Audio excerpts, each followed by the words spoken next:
আজকে আসলে মহালয়ার জন্যে এই ভিডিওটা করছি। আসলে কি জানেন তো যে মহালয়া একেবারেই পিতৃপুরুষের দিন, পিতৃপক্ষের শেষ দিন এটা। এবং এর আগে আমি বহুবার বলেছি যে পৌরাণিক ভাবনায় এটা মনে করা হয় যে এই দিন সমস্ত পিতৃপুরুষরা তাদের নিজস্ব জায়গা, নিজের আবাস ছেড়ে আরও নিচে নেমে আসেন তাদের অধস্তনদের যে কৃত্য, যারা পিতৃকৃত্য করছেন সেটা স্বীকার করার জন্যে, অঙ্গীকার করার জন্যে। এই যে নিচে নেমে আসেন, এই একটা জায়গা, সেখানে আলয় অর্থাৎ একটা আবাস টেম্পোরারিলি তৈরি হয়। এবং যেহেতু পিতৃলোকেরা, পিতৃগণ সেখানে আসেন, সেই জন্যে তার নাম হচ্ছে মহান আলয়। অর্থাৎ খুব একটা সুপ্রিমেসি দেওয়া হচ্ছে এখানে। মহান আলয়ে মহত্ব প্রতিষ্ঠা করা হচ্ছে এই আবাসের মধ্যে, যেহেতু পিতৃগণ নেমে আসছেন। ফলে সেই জায়গাটাকে যদি তিথি স্ত্রীলিঙ্গে ধরি, তাহলে মহালয়াটাও স্ত্রীলিঙ্গে হবে মহালয়া তিথি। এই হলো তাৎপর্য মহালয়ার। এবং দেবীপক্ষের আগমনের, দেবীপক্ষের আরম্ভ হওয়ার ঠিক আগের দিন পিতৃপক্ষ শেষ হয়। এইটা হচ্ছে ঘটনা। এই জায়গায় দাঁড়িয়ে আমরা কিন্তু পিতৃগণের মহিমা কীর্তন করা উচিত। এবং এটা ঘটনা যে আমাদের দেশে পিতৃপুরুষ একটা খুব ইম্পর্ট্যান্ট ব্যাপার। ঘটনা হচ্ছে যে আমাদের যারা আছেন, বিশেষ করে এখনকার দিনের যারা প্রজন্ম, তারা এই শব্দটার উপরে তাদের খুব রাগ, যে প্যাট্রিয়ার্কি। ইনফ্যাক্ট প্যাট্রিয়ার্কিকে পৌরুষেয়তা অর্থাৎ পুরুষতন্ত্রের যে ভাবনা, তার সঙ্গে একাত্মক করে ফেলা হয়েছে। কিন্তু ওরা তো ওইভাবে ভাবেননি। যারা প্রাচীনেরা ছিলেন তারা সবসময়ই ভেবেছেন একটা আমাদের সৃষ্টির মধ্যে একটা ন্যায় আছে, যে ন্যায়ের ওপরে যে ন্যায়ের ওপরে ভরসা করে ভগবান যে জগৎ সৃষ্টি করছেন, সেটাও সেই ন্যায়ের ওপরে তার অস্তিত্ব অনুমান করা হয়। এই ন্যায়ের ওপরে বলছেন বীজাঙ্কুরন ন্যায়, অর্থাৎ বীজ না থাকলে পরে অঙ্কুরের কোনো চান্স নেই। তাহলে জিনিসটা এমন একটা দাঁড়াচ্ছে যে পিতৃগণের সমস্যাটা এখানে দাঁড়াচ্ছে, যেটা আমরা আজকের দিনে বুঝতে পারি না। তারা যেভাবে ভেবেছিলেন যে ধরা যাক স্ত্রীলোককে অনেক সময়ই তারা ক্ষেত্র হিসেবে কল্পনা করেছেন, যেখানে সন্তান উৎপন্ন হয়। কিন্তু কথা হচ্ছে যে যদি বীজ না উপ্ত হয়, না যদি পথিত হয় মাটির মধ্যে, জমির মধ্যে, সেখানে কোনো চান্স নেই যে সেখানে অঙ্কুর তৈরি হওয়ার। আমরা যাদের চিনি না, যেসব গাছ চিনি না, সেই সমস্ত বন্য গাছেরও কিন্তু বীজ তৈরি হয়। সেই বীজ পড়লে পরে তবেই সেখানে অঙ্কুর তৈরি হয়। আপনারা যেখানে সেখানে অশ্বত্থ কিংবা বটের বীজ পড়ে থাকতে দেখেন এবং বট গাছ হয়ে যেতে দেখেন জানলার ধারে, অমুকের ধারে, সেটা ছাড়ানোর জন্য। কিন্তু ওই তার জন্য কিন্তু বীজটারই অপেক্ষা, তা না হলে কিন্তু ওই জায়গায় গাছ হওয়ার কোনো চান্স ছিল না। ওরা এই দৃষ্টিতে দেখেছেন পিতাদের, একটা পৌরুষেয় দৃষ্টিতেই দেখেছেন, কোনো সন্দেহ নেই। কিন্তু তারা বলছেন যেহেতু এটা ছাড়া নির্মাণের কোনো চান্স নেই, সৃষ্টির কোনো উপায় নেই, ফলত বীজাঙ্কুরন ন্যায়টাকে তারা এতটাই ইম্পর্টেন্স দিয়েছেন যে তা থেকে ঈশ্বরের জগৎ সৃষ্টির পর্যন্ত সেটা অনুমান করেন তারা, যে ঈশ্বরই এই জগৎ সৃষ্টি করেছেন। একই রকম প্রথা কিন্তু এখানেও, যার ফলে পিতৃলোকের এত প্রাধান্য। আর একটা কথা বলি, যেটা নিয়ে আমার আজকে বলার, যে আমাদের সাধারণত পিতৃপুরুষের ক্ষেত্রে আমরা সবসময় ভাবি যে পিতা প্রয়াত হলেন, তারপরে 1 বছর পর একটা স্বপিণ্ডকরণের ভাবনা থাকে। এই সময়টা স্মৃতিশাস্ত্রকারেরা, মানে যারা আমাদের সব বিধান দিয়েছেন যে এই করতে হবে, সেই করতে হবে, শ্রাদ্ধ করতে হবে, অমুক করতে হবে, তমুক করতে হবে, তারা কিন্তু স্বপিণ্ডীকরণকে শ্রাদ্ধের থেকে কোনো অংশে কম মূল্য দেন না, বরং বেশি মূল্য দেন। কেন মূল্য দেন? তারা মনে করেন যে পিতৃপুরুষ প্রয়াত হওয়ার পর, যে কোনো কেউ প্রয়াত হলেন তাকেই পিতৃপুরুষ বলা যাবে, সে পুত্রকন্যা হলেও তাই। তারও যদি প্রয়াত হয় তাকে পিতৃপুরুষের মধ্যে গণ্য করতে হবে, এটা মাস্ট, এটা ভাবতে হবে। এমন এই যে ভাবনাটা, সেখানে দাঁড়িয়ে ওরা ভাবেন, স্মার্তরা ভাবেন যে এই 1 বছর কাল পর্যন্ত একটা প্রেত লোক তৈরি হয়, যেখানে সূক্ষ্ম, যে তাকে ওরা আতিবাহিক শরীর বললেন, পরে আসছি সে কথায়, সেই শরীর একটা তৈরি করা হয়। সেই শরীর কোষের মাধ্যমে তৈরি করা হয় শ্রাদ্ধের দিনই। হ্যাঁ, সে এই যে একটা শরীর নির্মাণ করা হয়, তাকে আতিবাহিক শরীর বলে। আমি পরে আবার সে কথায় আসবো, কিন্তু আগে মূলে কেন বলে নিচ্ছে কথাটা, যে আমরা কেন এই জিনিসটা যেটা বলতে যাচ্ছি। স্মার্তরা এই 1টা বছর তৈরি করেন যে এই সময়টাই তাদের কিন্তু পরম গতিটা হয় না বলে মনে করেন তারা। 1 বছর পর্যন্ত এই এখানে ওখানে চড়ে বেড়াচ্ছেন, এরকম একটা থাকে। এবং তারা মনে করেন এই 1 বছর কাল ধরে তার ধর্মাধর্ম, অর্থাৎ যে কর্ম এবং অকর্ম করেছেন কিংবা কুকর্ম করেছেন, তাহলে সুকর্ম কুকর্মের নির্ধারণ করে তাদের কোনো ভালো জায়গায় পাঠানো এবং খারাপ জায়গায় পাঠানো, এই দুয়ের গতিটা তারা এই সময়ের মধ্যে তৈরি করেন। কিন্তু আমার মনে হয়েছে এটা, যেটা আমাদের ব্রাহ্মণ্য ভাবনার অতিরিক্ত এক্সটেনশন, যেখানে ব্রাহ্মণদের সুবিধে হয়েছে বলে আমি মনে করি। এই ব্রাহ্মণিক্যাল একটা যে একটা রাজত্বের জায়গা, যে এই করতে হবে সেই করতে হবে, কেন আমি এটা মনে করছি সেটাই আজকে বলবো। যে এটা বেদের আমলে যে ধরনের ভাবনা করা হয়েছে আমাদের পিতৃপুরুষকে নিয়ে, সেখানে তারা ডিরেক্টলি দেবতাদের সঙ্গে মিলিত হচ্ছে।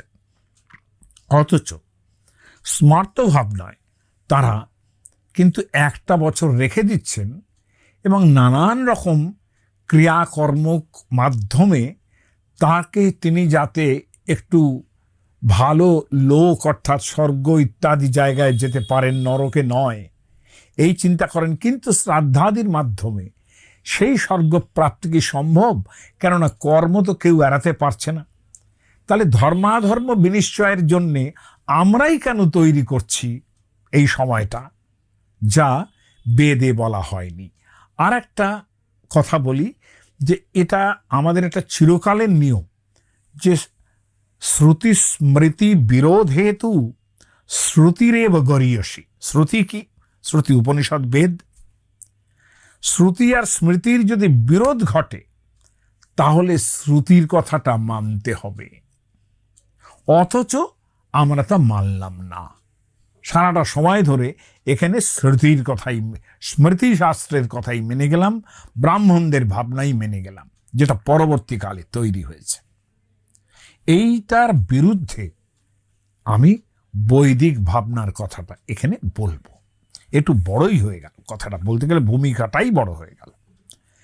মানে মানুষের মৃত্যুর পর তার যে দাহকার্য হলো, তার অন্ত্যেষ্টিক্রিয়ার কাল থেকেই পূর্বপুরুষদের সঙ্গে তার একটা যোগসূত্র তৈরি হতে থাকে পূর্বপুরুষদের সঙ্গে, যেই অন্ত্যেষ্টিক্রিয়া হয়ে গেল। এবং এই যে পিতৃপুরুষের সঙ্গে মিলিত হবার আগ পর্যন্ত যে অন্তর্বর্তী স্তর, সেটাকে আমাদের স্মার্ত ভাবনায় তার নাম করা হয়েছে প্রেতলোক। আমি আবারও বলি, প্রেত বলতে কোনো ভূত প্রেতের ব্যাপার নয়। প্রেত ই ধাতু মানে হচ্ছে যাওয়া, প্রপূর্বক ই ধাতু মানে প্রকৃষ্টভাবে যাওয়া, মানে যেখান থেকে আর ফেরানো যায় না। তাহলে ই ধাতুর সঙ্গে ক্ত প্রত্যয় করলে ক্ত প্রত্যয় করলে হয় ইত, তার সঙ্গে প্র উপসর্গ লাগালে হয় প্রেত। তার মানে যিনি প্রকৃষ্টভাবে পূর্বে চলে গেছেন এই সংসারের মায়ার বন্ধন ছেড়ে।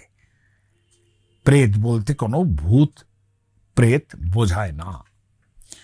এখন এই যে প্রেতলোক, মৃত্যুর পরদিন থেকেই স্মার্তরা পুরক পিণ্ডদানের মাধ্যমে একটা অধস্থন পুরুষের কাছে প্রয়াত পুরুষের একটা আতিবাহিক শরীর, একটা টেম্পোরারি শরীর তারা তৈরি করতে থাকেন, এবং সেই ভাবনাটা, প্রেতলোকের ভাবনাটা চলে স্বপিণ্ডীকরণ পর্যন্ত, যেটা আমি আগে বলেছি।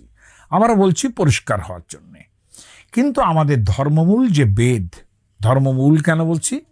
বলা হয়েছে বেদও অখিল ধর্মমূলম। সমস্ত ধর্মের মূলে। আমি কিন্তু এটা ধর্ম বলতে কোনোভাবেই ফুল বেলপাতা নৈবেদ্য বলছি না। ধর্ম বলতে প্র্যাকটিস, যা যা আমাদের প্র্যাকটিস আছে, অর্থাৎ রিচুয়াল প্র্যাকটিস, নট রিলিজিয়াস, যা সমস্ত যা আমরা মানি সেগুলো তার মূল বেদে আছে। বেদ অখিল ধর্মমূলম। এখন এই জায়গায় দাঁড়িয়ে বৈদিক ভাবনায় কিন্তু প্রেতলোকের সঙ্গে, অর্থাৎ প্রেতলোক যে তৈরি হয়, যার স্মার্তরা তৈরি করেন, সেটার এই অন্তর্বর্তী সময় স্বপণ্ডীকরণ পর্যন্ত এটা কিন্তু নেই বৈদিক ভাবনায়। যেখানে বেদ মন্ত্র যখন উচ্চারণ করা হচ্ছে, বিশেষত দশম বেদের, ঋগ্বেদের দশম মণ্ডলের চতুর্দশ সূক্ত এবং পঞ্চদশ সূক্ত, এর মধ্যে এই পূর্বপুরুষের পিতাদের কথা একটু বলা আছে।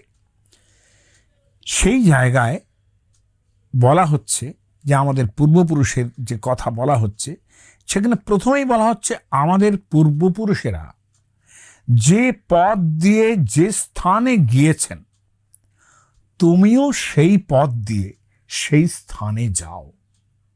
তার মানে কি?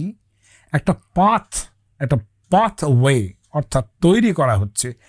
মানে বেদ বলছে যে প্রেহি পথেভি পূর্বেভি, অর্থাৎ তুমি যে গত হয়েছ, তুমি আমার যে পূর্বপুরুষ, তোমার যে পূর্বপুরুষ যারা আছেন, যারা আগে এই পথে গেছেন, যত্রাণ পূর্বে পিতর পরেয়ু, আবার ই ধাতু, পরেয়ু, পর শব্দ তার সঙ্গে ইউ, এটা মানে এটার মানে ধাতুগত যেসব বিশ্লেষণ সেটা করছি না। পরেও মানে চলে গেছেন, অ্যানসেন্ট পাস্ট হতে পারে, রিসেন্ট পাস্টে হতে পারে, যে বহুকাল ধরে যারা চলে গেছেন সেই পথ দিয়ে তুমি যাও।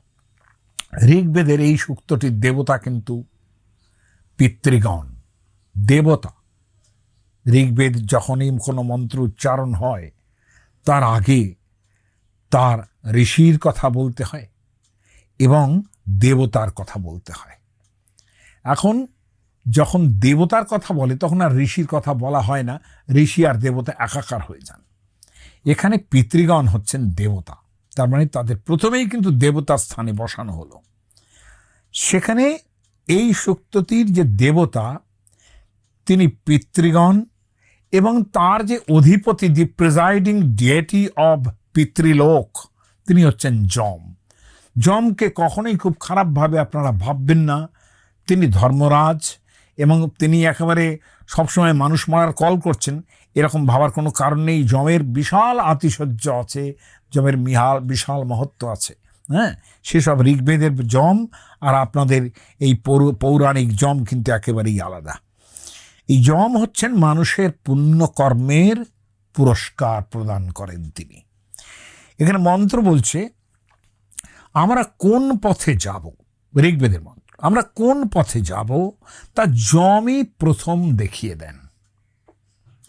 যে পথ আর বিনষ্ট হবে না, আমি ঋগ্বেদের মন্ত্রের অর্থ বলছি, যে পথ আর বিনষ্ট হবে না, যে পথে আমাদের পূর্বপুরুষেরা গিয়েছেন, সকল জীবই নিজ নিজ কর্ম অনুসারে সেই পথে যাবেন।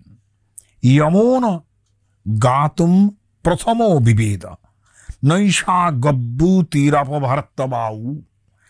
ঋগ্বেদের মন্ত্র।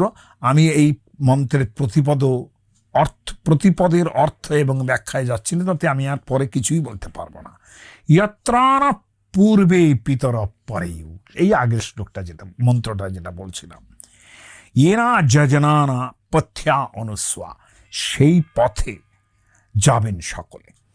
এখন এই যে ঋগ্বেদের পরপর দুটি সূক্ত, এইখানে আমাদের যেটা যতটুকু বলা আছে সেখানে এই সত্য কিন্তু পরিষ্কার হয়ে ওঠে যে পাশ্চাত্যে যাকে আমরা স্ক্যাটোলজি বলি, এসকেটোলজি, আমাদের দেশে তার অনুরূপ না হলেও পিতৃলোক বা পিতৃলোকের প্রতিষ্ঠা হয়েছে ঠিক দেবতাদের পাশাপাশি।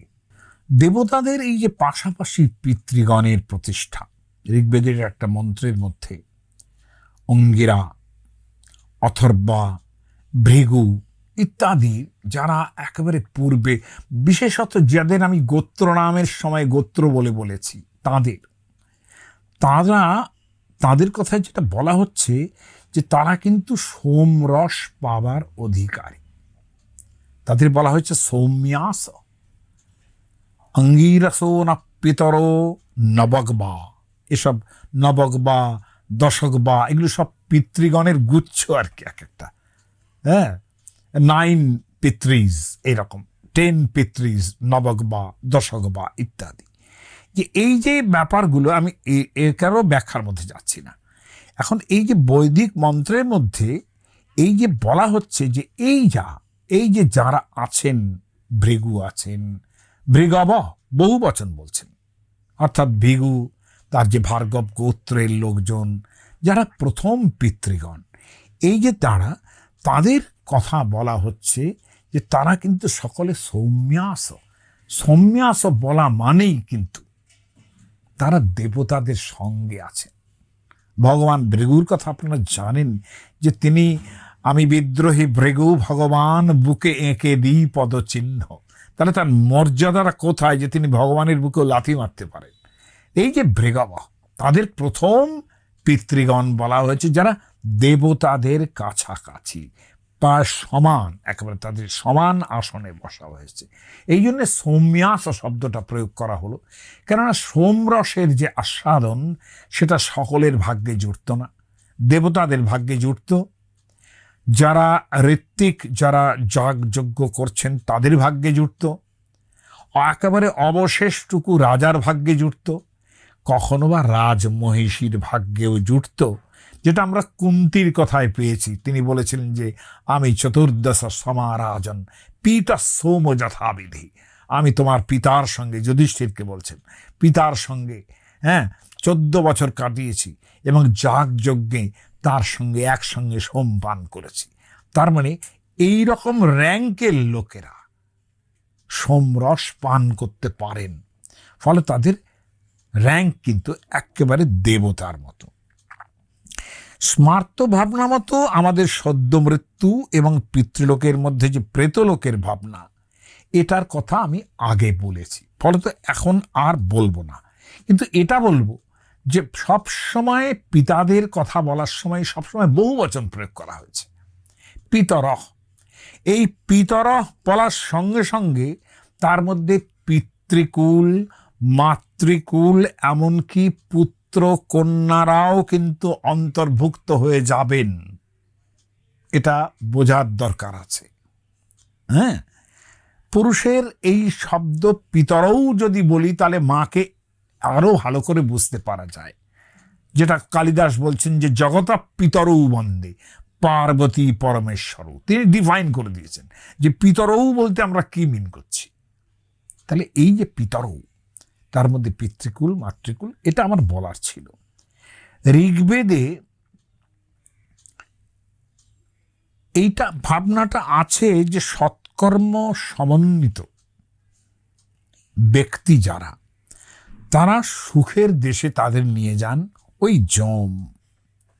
তিনি অনেকের পথ পরিষ্কার করে দেন, তার কাছেই প্রথমে সব মানুষ যায়, এটা খুব ক্লিয়ার করে এই জন্যে বললাম, এত ক্ল্যারিটি এই মন্ত্রটার মধ্যে, যেখানে কি করে বলতে পারি যে আরো 1 বছর তার জন্য একটা প্রেতলোক তৈরি করে রাখতে হবে আমাদের, এটা তো বিরোধী হয়ে যায়। পরে বাংসং প্রবত মহিরন বহুভ্য পন্থানম অনুপস্পশানম, বলছেন যে এই যমই পূর্বের পিতাদের যেরকম পথ পরিষ্কার করে দিয়েছেন, সেমনি তারা প্রয়াত মানুষের পথ পরিষ্কার করে দেন। ঋগ্বেদের এই সদ্য বর্ণের পরেই যে মন্ত্র উচ্চারণ করা হয়েছে, সেখানে প্রথমে সুখময় স্বর্গের কথা বলা হচ্ছে। সেই চমৎকার স্বর্গধামে পিতৃগণের সঙ্গে তুমি মিলিত হও, যিনি গত হয়েছেন তার উদ্দেশ্যে এটা বলা হচ্ছে। যমের সঙ্গে তোমার পূর্বানুষ্ঠিত ধর্মফলের সঙ্গে মিলিত হও। দেখো, যমের সঙ্গে ডাইরেক্টলি, কোনো প্রেতলোকের মধ্যে কোনো কথা নেই এর মধ্যে। পাপ পরিত্যাগ করে তুমি তোমার প্রকৃত গৃহে প্রবেশ করো। সঙ্গচ্ছস্য সংযমেন ইষ্টাপূর্তেন পরমে বোমন হিত্যায়াবদ্ধম। অবদ্ধ মানে কি? অবদ্ধ মানে অন্যায়, পাপ, কর্ম, দোষ। অবদ্ধ কথাটার অর্থ অনেকেই জানেন না, কিন্তু অনবদ্ধ কথাটার অর্থ সকলেই জানেন। অনবদ্ধ মানে যার মধ্যে কোনো দোষ নেই, যার মধ্যে কোনো পাপ নেই, যার মধ্যে কোনো খুঁত নেই, সেটা হচ্ছে অনবদ্য। কালিদাসও ব্যবহার করেছেন। হ্যাঁ, যাই হোক, এই শব্দ তাল মালবিকাগ্নিমিত্রম নাটকে ব্যবহার করেছেন। যাই হোক, এই যে অনবদ্য, হিত্যায়াবদ্যম, অবদ্ধ ত্যাগ করে, সমস্ত দোষ ত্যাগ করে, পুনরস্তমেহি, পুনরস্তমেহি, সূর্য যেরকম অস্ত যায়, পুনরস্তমেহি সঙ্গচ্ছস্ব তন্না সুবর্চা, তুমি একদম সুশোভিত শরীরে সেই যমের সঙ্গে মিলিত হও, দেবতার সঙ্গে মিলিত হও। এই যে মৃত্যুর পর যমের সঙ্গে স্বর্গের পথ চলার এই যে ভাবনা, এটা মধ্যে এই যে একটা শব্দ বলা হয়েছে ইষ্টাপূর্তেন, অর্থাৎ এখানে কিন্তু ধর্মের একটা শব্দ বলা হলো। এর জন্যে বেদের মধ্যে অদ্ভুত একটা জিনিস আছে, যেটা নিয়ে আমি পরে কোনোদিন আলোচনা করব, যে যমের 2টি কুকুর আছে। হ্যাঁ, যমের যে 2টি কুকুর লক্ষণীয়, যমরাজ যদি ধর্মরাজ হন লক্ষণীয়, যুধিষ্ঠির যখন যাচ্ছিলেন তার পেছন পেছন যে কুকুরটি যাচ্ছিল তিনি কিন্তু ধর্ম, এটা ভাবুন। হ্যাঁ, সেই কুকুরের কথাটা বলতে হচ্ছে এই জন্যে, বেদের মধ্যে সেটা আছে যে এই 2টি কুকুর যে তোমার পথে পড়বে, যেভাবে হোক তাকে এড়িয়ে তুমি চলে যেতে পারো যাতে। অর্থাৎ ওই যে পাপ পরিত্যাগ করে যাওয়া, সেটা ওই যমের কুকুরের ওপর নির্ভর করছে। কি বলছেন সেটা? অতিদ্রব সারমে ও, খুব মজা। ঋগ্বেদ অসামান্য কথা বলছে। ঋগ্বেদ সেই কালে কি অসামান্য কথা বলছে। অতিদ্রব মানে দ্রু ধাতু মানে যাওয়া, দৌড়ে যাওয়া। দ্রব বলছেন তাড়াতাড়ি যাও। অতিদ্রব কোন ক্রমে ওই 2টো কুকুরকে অতিক্রম করে চলে যাও। তার মানে বুদ্ধি দিচ্ছেন কিভাবে এড়িয়ে যাওয়া যায়, তাই না? তাহলে অতিদ্রব সারমেয় শ্বানৌ, শ্বা মানে কুকুর, সারমেয় অর্থাৎ সরমার পুত্র হচ্ছে কুকুর। অতএব এই সারমেয় 2টিকে তুমি কোনো মতে চতুরক্ষৌ, তাদের দুজনের মিলে 4টে চক্ষু আছে, সবল সাধনা পথা, এটা কোনো মতে এড়িয়ে গিয়ে তুমি ভালো পথে চলে যাও। এই ভালো পথে, এইখানে সামান্য একটা শব্দ যে কিন্তু তৈরি হলো, যে পাপটা কিভাবে পরিত্যাগ করবে, এড়িয়ে যাবে, এইটাই কিন্তু পরবর্তীকালে আমাদের স্মার্তদের অবসর তৈরি করে দিয়েছে 1 বছর তাকে প্রেতলোকে ঘোরানোর। আমি কিন্তু তাই মনে করি। কিন্তু ঋগ্বেদ বলছে অতিদ্রব, তাড়াতাড়ি পালিয়ে যাও ওখান থেকে। তার মানে কি, এখানে কোনো সময় নষ্ট করতে বলছেন না। অথা পিতৃন সুবিদত্রা উপেহি তুমি কোনো মতে এখান থেকে চলে গিয়ে সুবিদাত্রা পিতৃভি, সেই পিতাদের সঙ্গে, তো সুবিদাত্রা মানে যারা সুবিজ্ঞ, সেই বিজ্ঞ পিতৃগণের সঙ্গে তুমি মিলিত হও, সব সময় তাদের সঙ্গে আমোদ আহ্লাদ করে কালক্ষেপ করো, তুমি উত্তম পথ দিয়ে তাদের কাছে চলে যাও। এর মধ্যে কি আছে? এর মধ্যে কি এমন কোনো কথা আছে যাতে করে একটা প্রেত লোক তৈরি করে দিতে হবে? না হলে ঋগ্বেদের মহাকবি এই মন্ত্রবর্ণের মধ্যে এমন উপদেশ দেবেন কেন যে ওই যে বাধা তৈরি করছে তাকে কোনো ক্রমে অতিক্রম করে তুমি চলে যাও? হ্যাঁ, এই যেন মেঘদূতের সেই যক্ষ প্রিয়ার উদ্দেশ্যে যখন খবর পাঠাচ্ছেন, বলছেন কোনো ক্রমে আর কটা দিন, এই 4টে মাস কোনো ক্রমে কাটিয়ে দাও। হ্যাঁ, যেরকম শেষান মাসান গময় চতুর লোচনে মিলয়িত্বা, কালিদাস এর যক্ষ প্রিয়ার উদ্দেশ্যে মেঘকে বলছেন যে এই কথা তুমি তাকে বলো যে আর 4টে মাস আছে, 1 বছরের মধ্যে 4টে মাস আছে, আর কোনো রকমে চোখ বুঝে কাটিয়ে দাও। লোচনেই মিলয়িত্বা, এও তাই তো, অতিদ্রব, কোনো ক্রমে তুমি ওই কুকুর দুটোর 4টে চক্ষুকে, 4 চক্ষু, আর যদি 4 কথাটা বাংলা না বলে যদি সংস্কৃতে বলি, তাহলে 4 চক্ষু মানে কিন্তু হচ্ছে স্পাই, যারা চোরের মতো দাঁড়িয়ে আছে। হ্যাঁ, যারা স্পাইং, তারা দেখছে। হ্যাঁ, ওই কোনো ক্রমে তাদের এড়িয়ে তার কাছে একটু হিসেব দিয়ে চলে যাও সেখান থেকে। পিতৃলোকের এই যে পথ তৈরি করা হলো, সেখানে একটা অদ্ভুত জিনিস বলা হচ্ছে যে আমাদের ঋগ্বেদ বলছে যে উত্তম, মধ্যম এবং, মানে আমরা কি এটাকে পাপের হিসেব নিয়ে বলবো যে 3 রকমের পিতৃগণ? বলছেন উত্তম, মধ্যম এবং অধম। উদীরতাম অবর উৎপরাস, উন্মধ্যমা, এই কথাটার মধ্যেই কিন্তু উত্তমের ভাবনা আছে, আর উৎপরাসের মধ্যেও তো আছে, কিন্তু মধ্যমার সঙ্গেও উন্মধ্যমা এই শব্দটা লাগানো হলো। উন্মধ্যমা পিতরা সৌম্যাস, খেয়াল করে দেখুন আবার সেই শব্দ, যেটা দেবতাদের সঙ্গে একাত্মক করে দেওয়া হলো। যে মুহূর্তে একাত্মক করে দেওয়া হলো, তখনই এই অধম পিতৃগণের সম্বন্ধে আমাদের অন্যভাবে ভাবতে হবে। সায়নাচার্য ভাবেননি, বেদের টিকাকার, তিনি ভাবেননি এরকম ভাবে। তিনি ওই স্মার্ত ভাবনায় এই উত্তম, মধ্যম এদের বিচার করেছেন এইভাবে। তিনি বলছেন যারা শুধু স্মৃতিশাস্ত্র বিহিত যে সমস্ত স্মার্ত কর্ম, অর্থাৎ সারা জীবন ধরে ওই উপনয়ন, সংস্কার, অমুক তমুক যা যা যা যা আছে সব স্মার্ত বিধি, এগুলো যারা খুব ভালো করে মানে পালন করেছেন, তারা হচ্ছেন উত্তম। সায়নাচার্যের মত, মানে স্মার্তদের মত। যার জীবনের সমস্ত সময় শ্রৌত অর্থে মানে মানে মধ্যম পিতৃগণ হচ্ছে তারাই যারা শুধু স্মৃতিবিহিত স্মার্তকর্ম করার পর পিতৃত্ব লাভ করেছেন, তারা হলেন মধ্যম পিতৃগণ। আর উৎপরাস যারা জীবন ভর শুধু শ্রৌতকর্ম মানে যাগ, যজ্ঞ ইত্যাদি, খেয়াল করে দেখুন, তারা হচ্ছেন উত্তম। আর যারা স্মার্তকর্ম অর্থাৎ শ্রুতির নয় স্মৃতির মতে যারা এই বিভিন্ন সংস্কার খুব ভালোভাবে পালন করেছেন, তারা মধ্যম। আর যারা এসব পালন করেননি, তারা হলেন অধম। এবং এই অধম কারা? সায়নাচার্য লিখছেন যে ওই যারা, মানে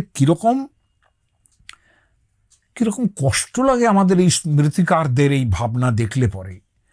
স্মৃতিকাররা যে ভাবনা করেছেন সেইটা ঠিক লাগিয়ে দিচ্ছেন সায়নাচার্য, কিন্তু আর যেটুকু ভাবনা আছে সেটুকু আবার লাগাচ্ছেন না।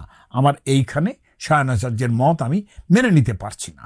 কি বলছেন সায়নাচার্য? যে অধম পিতৃগণ কারা?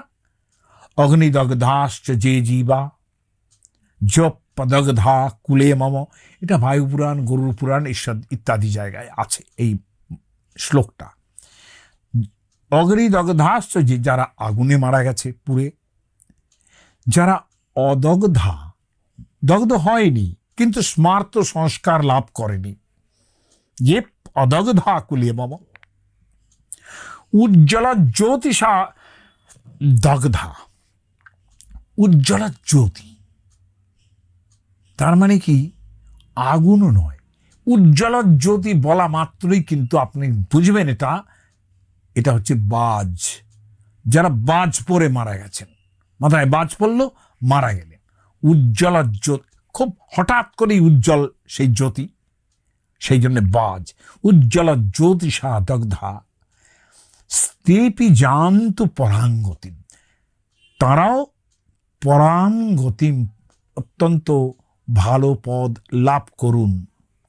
পৌরাণিক বলছেন যমলোকং পরিত্যজ্য আগতা ইয়ে মহালয়ে, মহালয়ার কথা বলা হচ্ছে, কিন্তু যে যমলোক ত্যাগ করে, অর্থাৎ সেই সুখের দেবতার লোক ত্যাগ করে যারা এই মহালয় অর্থাৎ আমাদের অধস্তন পুরুষের কাছাকাছি মহান আবাস তৈরি করেছো, সেইখানে যারা এসেছো, তাদের আবার উজ্জ্বল জ্যোতিষা বর্তম, তাদের বলছেন যে তুমি সেই উজ্জ্বল জ্যোতি দিয়ে, বাজ নয়, এখানে বিদ্যুৎ যদি থাকে তাহলে তাই মানে করতে হবে, যে সেই জ্যোতির মাধ্যমে সেই পথ দেখিয়ে নিয়ে যাও, আমাদের সদ্য মৃত পিতারা সেই পথ দিয়ে যান, মহালয়ার জন্যে এই ব্যবস্থা। তাহলে এই যে ভাবনাটা, এটা পুরোপুরি স্মার্ত ভাবনা, যেটা সায়নাচার্য বললেন, কিন্তু মন্ত্রের শ্লোকের মধ্যে যেটুকু বলা হলো, তার মধ্যে কি একবারও মনে হলো যে তারা সব অধম পিতৃগণ, এরকম মনে হলো? কাজে এই পুরোটাই আমরা মানলাম না ঋগ্বেদের প্রমাণে। ঋগ্বেদের প্রমাণে কি হতে পারে সেটা একবার আমি বলার চেষ্টা করছি। আমরা সেইটাকেই ঋগ্বেদের প্রমাণে তাদের উৎপরাস অর্থাৎ সবচেয়ে উত্তম পিতৃগণ বলবো, যারা ওই যে বলেছিলাম প্রথমে, যারা আমাদের প্রথম পিতৃপুরুষ, অঙ্গিরস, ভৃগব, নবগবা, এই যে যারা অথর্বাণ, ভৃগব, সম্যাস, অগ্নি, অঙ্গিরসো না পিতরো নবগবা, অথর্বাণ, ভৃগব, সম্যাস, সৌম্যাস, ইয়ো না পূর্বে পিতর সম্যাস। আর একটা মন্ত্র, অবনুহিরে সোমপীঠং বশিষ্ঠ, বশিষ্ঠের নাম হলো, দেখুন খেয়াল করে। তাহলে এই ছাড়াও আরো কতগুলো অ্যানসেন্ট পিতৃগণ আছেন, যাদের থেকে আমাদের পরম্পরা নেমে এসছে। তাদের কাউকে বলা হয়েছে অগ্নিস্বাত্ত, কাউকে বলা হয়েছেন হবিষ্যাত্ত, কাউকে বলা হয়েছেন হবিষ্পা, হ্যাঁ, সৌমপা, আজ্যপা ইত্যাদি পিতৃগণ আছেন। তার অনেক হিসেব আছে, এগুলো বলতে গেলে আমার অনেক সময় চলে যাবে, কিছুই বলতে পারবো না। কিন্তু এই যে পিতৃগণ, এদের সম্বন্ধে ম্যাকডোনাল্ড সাহেবও যা বুঝেছেন, আমাদের এখানকার লোকেরা তা বোঝেননি। ম্যাকডোনাল্ড সাহেব খুব ক্লিয়ারলি বলছেন, by this term are generally meant the early of first ancestors, অর্থাৎ সেই ভৃগু, সেই বশিষ্ঠ, বিশ্বামিত্র, তারপরে যারা সব পিতৃগণ আছেন, তাদের, যাদের আমি গোত্র নামের সময় যাদের নাম বলেছিলাম, এই যে উৎপরাস পিতৃগণ, যারা মোস্ট অ্যানসেন্ট, আমাদের মতে তারাই হচ্ছেন উত্তম পিতৃগণ। এখানে মধ্যম হচ্ছেন তারা যারা বহুকাল যাবৎ আমাদের পূর্ব পিতা, বহুকাল, যাদের নাম আমাদের স্মরণে নেই। একটা বংশের মধ্যে আপনি ম্যাক্সিমাম 7 পুরুষের নাম মনে রাখতে পারবেন, তাও লিখে রাখতে হবে, বুঝতে পেরেছেন? 3 পুরুষের নাম যদি বা মনে থাকে, ঠাকুরদা পর্যন্ত, পিতামহ পর্যন্ত যদি বা মনে থাকে, প্রপিতামহের নাম যদি বা মনে থাকে, কিন্তু তার আগের নাম আপনাদের কিছু, ধরা যাক আজ থেকে আমরা বলি না 14 পুরুষ, সেই 14 পুরুষ আগের নাম আপনারা কেউ বলতে পারবেন না, কে ছিল তার নাম কেউ বলতে পারবেন না। এই যে অনেক আগে যারা এই অনাদিকাল থেকে যে সংসার চক্র চলছে, আমরা মূল পিতার কাছ থেকে যেখান থেকেই আসি না কেন, মধ্যে যারা আছেন তারা হচ্ছেন মধ্যমা, অর্থাৎ আমাদের বহু পূর্ব পিতামহেরা। আর অধম কারা? যারা সদ্য প্রয়াত হয়েছেন। অধম তার মানে এখানে উত্তম অধমের ভাবনাটা কোনোভাবেই খারাপ অর্থে নয়। অধম মানে যারা সদ্য মৃত হয়েছেন, প্রয়াত হয়েছেন, তাদের উদ্দেশ্যে বলা হচ্ছে যত্রান পূর্বা পূর্বে পিতর পরেউ, আমাদের পূর্ব পিতামহরা যেখানে গেছেন, এনা সঞ্জানা পথ্যা অনুস্বা। আমি আগেও এই মন্ত্র উচ্চারণ করেছি। আরো একটা জিনিস, দেবতাদের সঙ্গে কিন্তু পিতৃলোকের ওঠা বসা, পিতৃগণের ওঠা বসা, যাদের এই মর্যাদা দিচ্ছেন যে সম্ন্যাস, তাদের কোনোভাবে আমরা কিন্তু এই প্রেতলোক তৈরি করার যে স্মার্ত ব্যবহার, মানুন, আপনারা মেনে নিন, সেগুলো আমার কোনো আপত্তি নেই। কিন্তু এই যে প্রেতলোক তৈরির ব্যাপারটা, এটা আমার একটু শ্রুতি বিরোধী লাগে। এবং ঘটনা হচ্ছে যে তাদের সবসময় আমি আর একটু বলতে পারতাম, কিন্তু আর খুব ভালো যাচ্ছি না। কিন্তু এটা ঘটনা, অধম পিতৃগণ যাদের কথা বলা হলো, যাদের আপনারা কোনোভাবেই আক্ষরিক অর্থে অধম ভাববেন না, তার কারণ সদ্য জাত প্রয়াত পিতৃগণ সম্বন্ধে এই ঋগ্বেদ কিন্তু বলছে ইয়াংশ পিতৃন বিদ্ম সন্নিকৃষ্ট। সায়নাচার্যকে বলতে হচ্ছে যারা আমাদের কাছে সন্নিকৃষ্ট ছিলেন, কাছেই ছিলেন। সেটা ঋগ্বেদের মন্ত্র কি? যে চেহ পিতর যে চা নেহ, যে চা নেহ, যে সব পিতারা এই সেদিনও আমাদের সঙ্গে ছিলেন। কিরম করে বুঝবেন সেটা? মন্ত্র বলছে ইয়াংশ বিদ্ম, যাকে আমরা জানি, চিনি, যাও ইয়াউ চ ন প্রবিদ্ম, যাদের আমরা জানি না, অর্থাৎ আমার অন্য কোনো আত্মীয় স্বজনের জেনে পিতা যারা সদ্যগত হয়েছেন, এই তারা কিন্তু অধম পিতৃগণ বলে গণ্য হবেন। কোনোভাবে ইটস নট দ্যাট যে তারা কোনো খারাপ লোক, কারণ দেবতাদের সঙ্গে তাদের আবাস তৈরি হচ্ছে। এবং এটা কেন বারবার ঋগ্বেদের মধ্যে এটা বলা হচ্ছে যে এই দেবানাম সাধমাদ আসন। আমি আর বেশি ডিটেলসে যাচ্ছি না। হ্যাঁ, সেই জয় দেবারাম সাধমাদ আসন ঋতাবান কবয় পূর্ব্যাস গূঢ়ং জ্যোতি পিতরো অন্ববিন্দন সত্যমন্ত্রা অজনয়ন উষাসম। আমি এটার অর্থও করছেন যারা গূঢ় জ্যোতিস্বরূপ জ্ঞান লাভ করেছেন, পরব্রহ্মকে জেনেছেন, মন্ত্রের দ্বারা সেই পিতৃগণ উষাকে জাগ্রত করেছেন। তার মানে আমাদের চৈতন্য সম্পাদন করেছেন। আমাদের জন্ম দেওয়া মানেই তো আমাদের চৈতন্য সম্পাদন করা। ঋগ্বেদের ঋষি কি সুন্দর করে বলছেন যে অর্থাৎ একটা সকাল হলে পরে যেরকম একটা নতুন দিনের সৃষ্টি হয়, সেমনি পুত্রকন্যা একটা হওয়া মানে একটা নতুন দিনের সৃষ্টি হওয়া। হ্যাঁ, ওই জন্য বলছেন তারা উষাকে জাগ্রত করেছেন এবং জগৎ চৈতন্যের উদয় ঘটিয়েছেন। সূর্য ওঠা, উষা মানে কিন্তু আমরা যদি নিদ্রিত থাকি, পরের দিন যে আমাদের চৈতন্য সম্পাদন হয়, সেটাই কিন্তু আমাদের জন্ম আর একবার করে। নইলে রাত্রিবেলা কিন্তু আমরা এক ধরনের মৃত, তাই না? তাহলে উষা আমাদের চৈতন্য সম্পাদন করে। হ্যাঁ, এই জন্যে গূঢ়ং জ্যোতি, সেই জ্যোতিস্বরূপ। লক্ষণীয়, এখানে স্মার্ত শাস্ত্রের ভাবনা মিলবে না। আমি এদেরই পিতৃগণ বলছি। কেন? ঋগ্বেদের মন্ত্র বলছে কতটা তারা উঁচু স্তরের, যে যাদের দেবতাদের যেখানে সাহাবন্যে স্বাহা আগণয়ে স্বাহা বলে আহুতি দিতে হয়, সঙ্গে সঙ্গে পিতৃগণের উদ্দেশ্যে স্বধয়ান্নে মদন্তি, যারা স্বধা পিতৃভ্য স্বধা এইটা বলতে হয়। অথর্ববেদ পিতৃগণকে অমর বলেছে, দেবতাদের অমর বলে, আর পিতৃগণকেও তিনি অমর বলেছেন।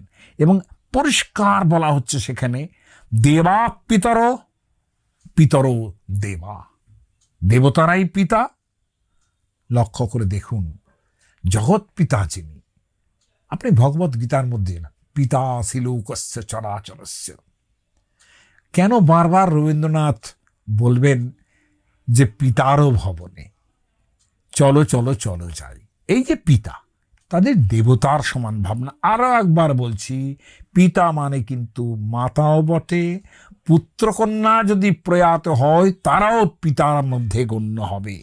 এই দেবতারা, তারা পরস্পর দেবতাদের সঙ্গে এক হয়ে গেছেন বলেই ঋগ্বেদের এই মন্ত্র পড়া হচ্ছে যে ত আগমন্তু, তোমরাও এসো, তৈহ শ্রবন্তু, দেবতাদের সঙ্গে একসঙ্গে, তৈহ শ্রবন্তু, আমাদের কথা শোনো, অধিপ ব্রবন্তু, তোমরাও আমাদের এখানে বলো, তে বস্তু অসমান, তোমরা আমাদের সঙ্গে থাকো। তোমরা আমাদের সঙ্গে থাকলে পরে আমাদের উন্নতি হবে, এবং যত উন্নতি, যত সম্পদ, পুত্র পৌত্র কন্যা, যা যা চাওয়া হয়েছে দেবতার কাছে, ঋগ্বেদের মধ্যে কিন্তু সেটা পিতৃগণের কাছেও চাওয়া হচ্ছে। এটা মাথায় রাখতে হবে। দত্ত দাও, অস্মাভ্যং দ্রবিণেহ ভদ্রম, আমাদের ধন দাও, সম্পত্তি দাও। রয়িং চ, রই মানে টাকা পয়সা সম্পত্তি আর একটা অর্থ, জানা সর্ব বীরং দধাত, আর আমাদের সমস্ত বীর সম্পন্ন করো, অর্থাৎ পুত্র পুত্রে ভরে দাও এই পৃথিবী। আপনারা কন্যার নাম শুনে, নাম না শুনে থাকবেন না, তারাও আছেন সঙ্গে।